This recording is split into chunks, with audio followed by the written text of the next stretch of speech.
Welcome to our Molecular U series on case studies. My name is Ash Anwar. I'm the Senior Director of Scientific Research and Development here at Molecular U, and I'm very excited to showcase some very interesting patients for you from our Molecular U consultation archives. The first patient we have here is patient J. So, patient J has a very interesting profile. So, patient J is an executive working in a high performance and high stressful position, and he is targeting health optimization and longevity. Patient J is in his late 40s and he has no pre existing conditions and no current symptoms that are of concern to him at the moment. Interesting notes on patient J is that he's been sober for more than 10 years. So patient J has indicated to me that he has a heavy alcohol use when he was in his younger years, but has since quit, but still has concerns around his liver health. And because of these concerns around his liver health and his overall health, he consistently goes to his doctor to do an annual checkup on the typical clinical blood work. So, an example of his latest clinical blood work can be seen right here. So, you can see that in terms of his latest traditional clinical blood work, we can see that overall there's a lot of green signals. So, overall, a lot of the biomarkers assessed by the clinical blood work is within the normal ranges. There's slightly low protein and globulin levels, so those are in the yellow. So, total protein is slightly on the lower end. Total globulin is also a little low as well. However, if you look at his liver enzymes like alkaline phosphatase, AST, and ALT, you can see that primarily they're within the normal ranges. AST is slightly elevated, but based on the clinical blood work, I don't believe this is something that a clinician would flag as completely unusual. So more or less, based on the blood work over here, his liver seems to be okay. He's also done a lipid profile. And if you look at the lipid profile here with the cholesterol, triglycerides, HDL, and LDL, you can see from the clinical blood work that everything looks fine here from a lipid profile. However, when we ran patient J through the molecular U report, we were able to uncover a significant number of insights that are relevant to patient J. So the molecular U report revealed that patient J actually has issues or risks when it comes to his liver health, as well as his cardiovascular or atherosclerosis risk. And there's a significant number of biological pathways that have dysfunctional levels and dysregulation in the biomarkers associated with the specific pathways. In terms of the health conditions, the molecular U test revealed liver disease and atherosclerosis in yellow. In terms of the biological pathways, the molecular U analysis show that a significant number of biological pathways are dysfunctional. Pathways such as oxidative stress has a number of biomarkers that are out of range, which indicates that there is a degree of oxidative stress in patient J's body. Patient J also has a number of other pathways that are dysfunctional. The complement cascade. So, complement is a pathway associated with the immune system, innate immune system, and innate immune system activation. Complement cascade, having a number of biomarkers off here, indicates that there is a low level of persistent immune activation. With the lipid metabolism and transport pathway, we also see some biomarkers here. And this is interesting because the lipid profile that was conducted through the clinical blood work showed everything was okay in terms of his lipid profile.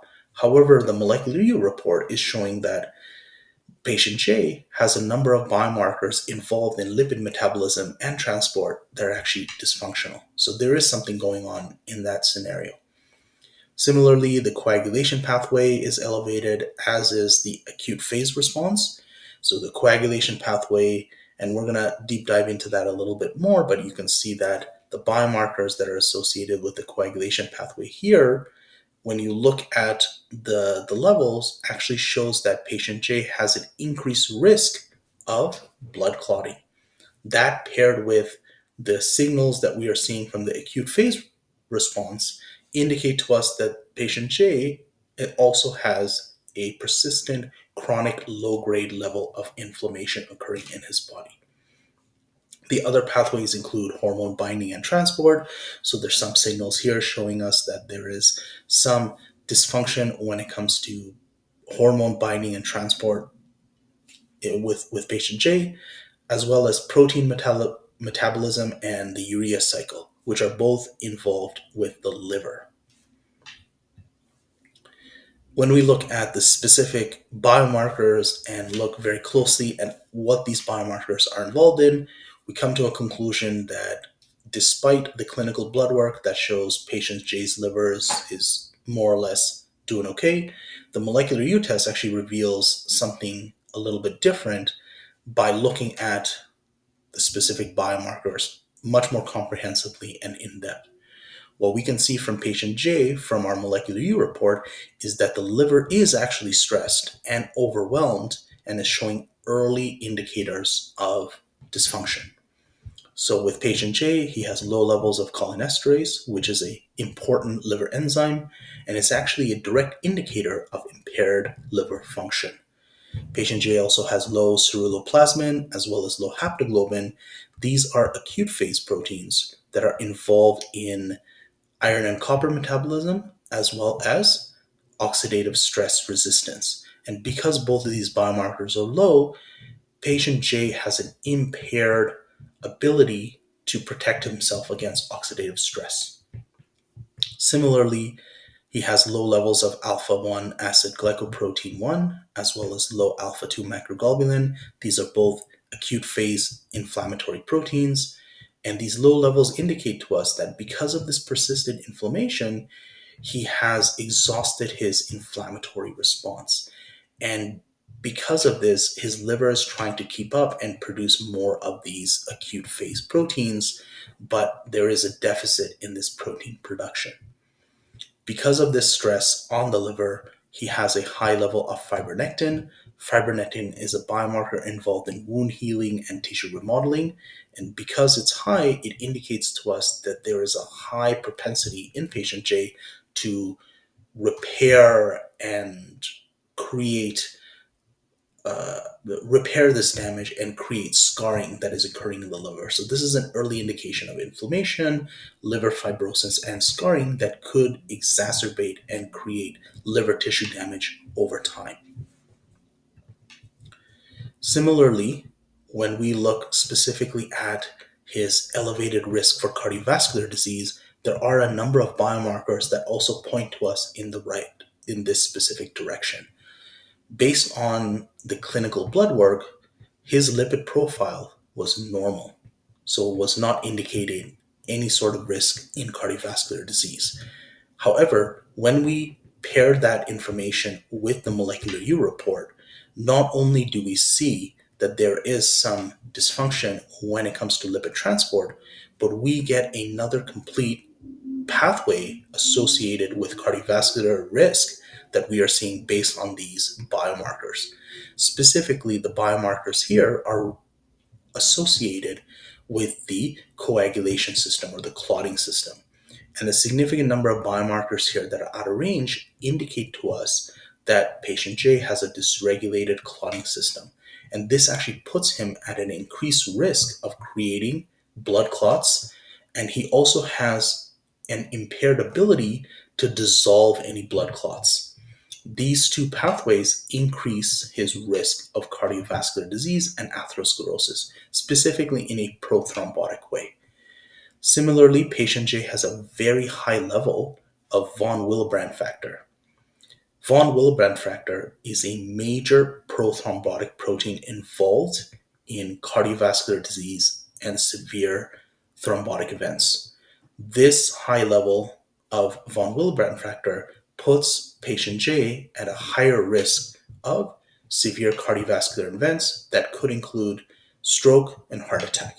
So we need to be cognizant of this biomarker and take actions to reduce this biomarker level as well.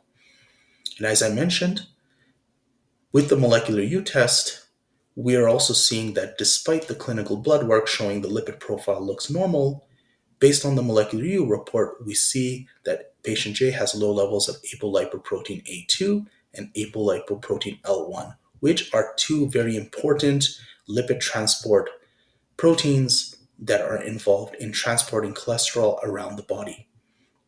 Low levels of these two proteins indicate that patient J has an impaired ability in terms of lipid clearance and transport, which is a potential core mechanism of early atherosclerotic development.